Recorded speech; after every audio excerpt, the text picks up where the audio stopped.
Welcome. Today I'm here to talk to you about The Wolf Among Us, a 5-part episodic adventure by Telltale Games. Now, if you're not familiar with Telltale Games, they started out as an independent developer publishing studio that worked on narrative adventures that utilize quick-time event mechanics. You're watching a story unfold, and you're presented with choices that affect your story, as well as some reaction-based button mashing to help you feel like you're a part of it. A lot of their work is based on partnership with other licensed intellectual property. For example, they've got collaborations with Walking Dead, as well as Batman and Borderlands. So, the source material for The Wolf Among Us is an American comic series called Fables, published by DC Vertigo. Yes, that's the same DC that put out Batman. The series was written by Bill Willingham and featured art from Mark Buckingham, Steve Laiola, Craig Hamilton, and Lan Medina. It ran from 2002 to 2015 and was critically acclaimed, netting over 20 Eisner Awards, which is kind of like the TV equivalent of an Emmy. So basically it was well known and very appreciated in its field. The story itself is set in a modern-day New York where you have a cast of fable characters. Think Grimm's fairy tales and some urban legends. These people are living as refugees, hiding their supernatural or magical nature from the world. Like any other refugee, they came to the city to escape the horrors of their previous lives. They had their own self-governing community that looked out for each other, policed problems, and helped them navigate their new lives in the city. Think of it this way. They couldn't exactly go to the police for help with magical problems. Now, the game is a prequel to the series, and it's set in 1986. It was released on October 11th, 2013, and we're actually coming up on its 10th anniversary. It was released on the consoles, think PlayStation and Xbox, a year later in 2014. It features that graphic novel visual style that lets you feel you're really experiencing the world of the comic as you play. Even 10 years later, it's actually a great visual style. The game's story itself revolves around our main character, Bigby Wolf, who is a sheriff of the Fables community. His character is based on a merged version of the Big Bad Wolf from the Three Little Pigs story and the wolf from Little Red Riding Hood. Yes, you might notice that was the villain of those fables, so our character is sort of an anti-hero trying to overcome his past and was given a chance to use his natural skills for the community. You'll also recognize some other characters such as Snow White, Beauty and the Beast, Ichabod Crane from the Sleepy Hollow myth, and the Woodsman from his own Little Red Riding Hood story. Now, I can't tell you too much since I don't want to spoil the story, but basically Bigby is investigating a dispute within the community. He then gets pulled into a murder investigation where the victim is a fable. That's essentially what they call themselves, a storybook character from their own community. Now he's got to piece together what happened in order to protect the community from the killers. Like any Telltale game, you will direct Bigby by making choices for him that will affect the story, and you'll use QuickTime events to help him overcome the struggles he faces throughout the game. Now, do you want him to be a white knight helping everyone he can make up for his dark past? Do you want him to play as a violent, intimidating anti-hero, using force to maintain control in the community? Or do you want him to be a gruff loner film noir investigator, keeping secrets and navigating conspiracies? It's pretty much up to you. So, if you want to know more, why don't we take a look at the game's retail trailer?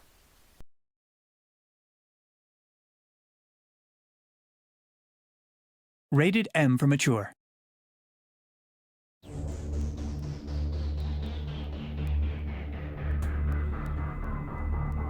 Everyone knows you. Big Bad Wolf. You're not as bad as everyone says you are. Don't get used to it. Now, you're gonna tell me what's going on here. Sheriff, you have cost someone their life.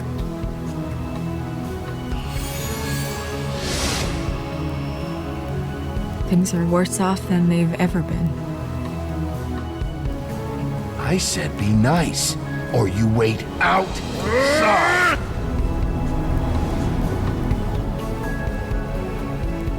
Come on out, Wolf. I'll put you out of your misery.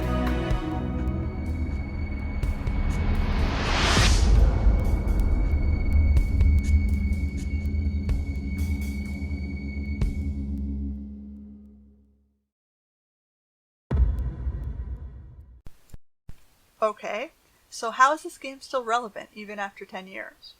Well, most of us are either living as refugees or feeling abandoned by our own local communities. As housing costs and overpopulation increases, it becomes harder and harder to find work, and therefore find the housing and finances necessary to survive. A lot of us are being tempted to take on terrible work conditions, and some of us are being pressured into dangerous loans where we're getting backed into a corner when we can't repay them. Many of us are feeling taken advantage of. We've got folks everywhere looking for someone to help them get out from under the thumbs of the wealthy corrupt and improve their living conditions. So basically this is no different for our fables. Despite some of the fantastical circumstances, we're watching these characters react and struggle as any normal person would. It makes the story feel more real and easily relatable to. It might evoke feelings of commiseration and resonate with folks going through similar circumstances. It allows us to play out that fantasy of having a character with the ability to help them get out of that bad situation. The game itself has enough replayability to allow you to enjoy going through it a few times to explore different paths or aspects of Bigby's character. You get to choose where to investigate, how to behave, and what information you'd like to share with others as you're investigating. The story itself had enough twists and turns to keep me guessing and pull the proverbial carpet out from under me. Now, it should be noted that this game is adult-themed, and not for the faint of heart.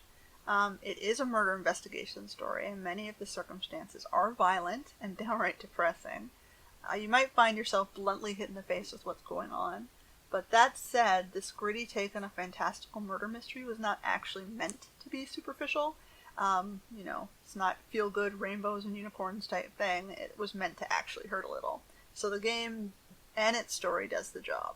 The enjoyment of playing this type of game is actually being able to piece together the missing pieces and come to a satisfactory resolution at the story's end.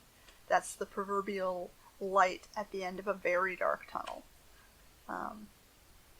Now, there was a limited release comic series, Fables: The Wolf Among Us, allowing fans to experience more of the story after the game. It ran from 2014 to 2015 and acknowledged the game's narrative canon path, making it a worthy playthrough for any fan of the comic series.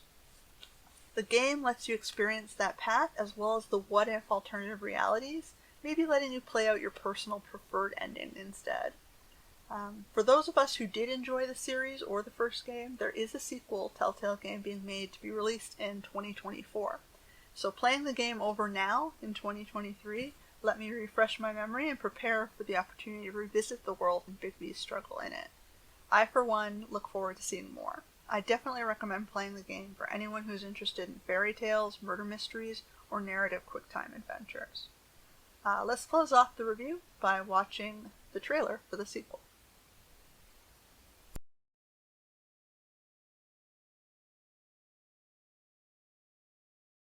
You're listed here as a private investigator. What does that sort of work entail? Depends on the night. Most nights, it's watching, waiting for a slip-up. I don't know, someone gets greedy, someone gets brave. And that's what you were doing the night of the incident. Yeah. Took me weeks to track them down. They hadn't cast so much as a shadow. Till that night.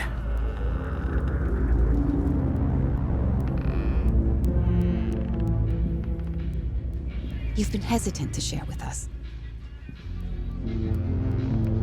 I assume it has something to do with confidentiality associated with the job.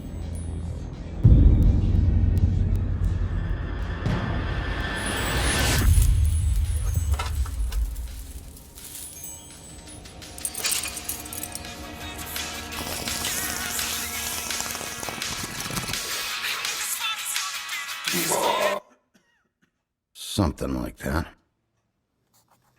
Your boss, Miss White, said things didn't go as planned. She mentioned that there was some violence?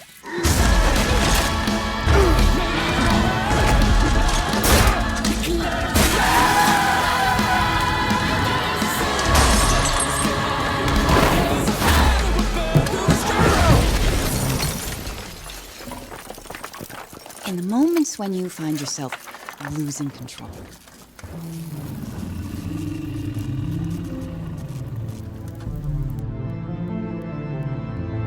How does the anger manifest itself?